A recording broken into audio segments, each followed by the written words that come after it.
I'm just gonna go over my strat, which I use right now, because it's changing quite a bit recently. But I'm just seeing what works and doesn't. So I'll start off with my indicators first. I use market profiles by Joshu, and these are my settings for it. Pause the video if you like. Bro. I also use tune-up zones. I don't know, I like them. Some people don't. And so what I do is wait for Asia, and I'd mark up my standard deviations. Now, for standard deviations, I only use negatives just because it's a lot more precise. Here are the settings I use. I think I might actually add these on.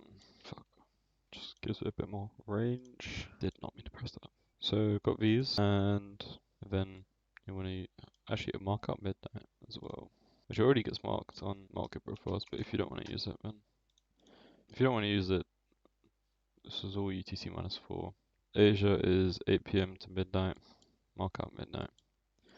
London is 2 a.m. to 5 a.m. New York AM is 8:30 to 11, and New York PM is 1:30 to 4.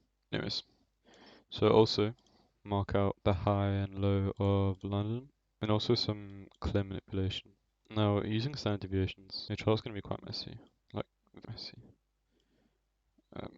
Zoom out, like, yeah, you can't really see anything. But yeah, you want to mark out 5 minute, 9:30. So once you have these, you want to look for PD arrays, or actually even before these, you want to look at daily bias. The best ways for daily bias would be is liquidity voids, I guess. Not really, more like gaps in the chart. So like now we closed here, open, so today's gonna be bullish. So not bullish, bearish, as well as targeting previous day high, previous day low. Day low would be better, just because we have this here already, and we're at all-time highs. So I'd assume we come down here. Now we're gonna retrace back up, but also, what the hell was that? Okay, how the fuck do I get rid of this shit? Is it like, okay, we got some gaps. Oh, I see a tiny one right here. So again, my bias is still very much bearish, and I mainly think we're gonna take off this slow, but drop into the 4 hour, get rid of that. That's an N walk there actually, but drop into the 4 hour, yeah, bullish. See if you can see anything. I don't know if I'd use this as a wick C, but it's this. But I'm also waiting for like any liquidity, I guess. So let me keep this marked out to the 1 hour. Peace. What's going on here? Is anything interesting? No, it's not really that interesting. I'll go to the 15 minute and then mark out the standard deviations. Oh fuck, can't be asked to mark them out all again. Okay, what I do now is I look for. I mean, today personally we had like point Drake just dumping, but what I would do is I'll go for a long position here. I'd find the standard deviations which stack up, so I wouldn't go for this. Aligned, yeah, I would have took this for like points, I guess. Well, he's aligned perfectly. Yeah, point stop. And oh, actually, no. Here's what I would have done. If I'm not sure on what's gonna happen, God. I'm not sure what's gonna happen. I'm gonna go on the 5 minute. I'm gonna go on the 1 minute actually, sorry. And see what actually took this in. So these two candles target the 1.5. Was it 12.75 here? Honestly, I would have took that. I probably would have taken this as well. And would that have hit? So yeah, this case where they don't like stop directly. Go here, you go there, draw a box, mark it out, and then enter off the CE of that. Yeah. So enter off the CE again, 5 point stop, and just the exact same thing. So what took this in? Or I guess it was the candle just before target at 1.5. Okay, would not have worked this time. Would have been a break even, because once it gets past this 0.5, I'm gonna go break even.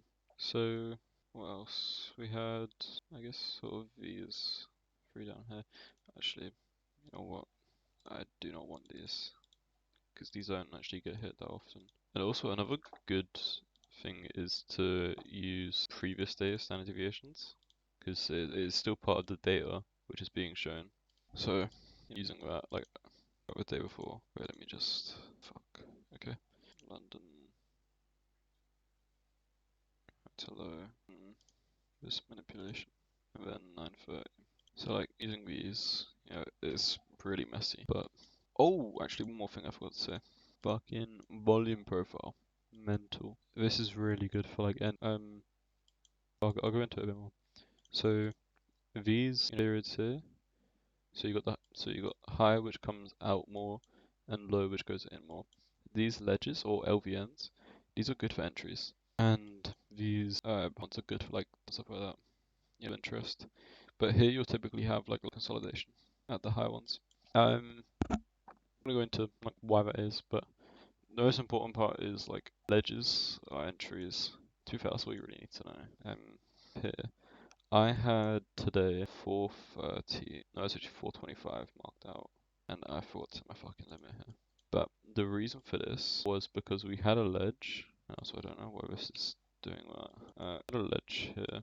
Also, like I've heard of people asking me like, we'll put this. This is the anchored volume profile, which is found like on the projection. It's here on the volume based. You can only see this on TradingView. If you use anything else, which like using TradingView, an indicator, it's fuck VPPR. Oh, I don't know, but that's it. So if you search it, yeah, volume profile visible range, and then your settings will be this. So ticks per row, 24 I guess, total 70, and use values if you want, and points of control or POC. Yeah. If you're on TradingView and you want to just row size 2, ticks per row, total 70, and use the val, VOH, and POC. You don't actually have to have these on, but it's good to sort of see like price sometimes like reject off it. Like if you're looking for scalps or something, it's also pretty good because like you can see rejected, came back, touched it, bang. But yeah, another entry would be like we have from last week down here, which is not really I wouldn't even call it a confluence, but like it's still something. And we have 1, 2, 3. So what is this one? I'd over here as well. So what I'd do is so from here to up there, and you can have CE. I didn't like this though. I wouldn't enter it. I wouldn't have entered up the CE just because we're not at the lowest node. So the lowest one here. Also, no way I'm entering up here because price will come down. So, and it did. So here have my entry 45, 5-point stop, and again, here's how I do my TPs. Yeah, that's not happening. You just have to be reasonable with this, like body. Is it 9525? Like yeah, you just have to just like reasonable with your TPs. I'm still going.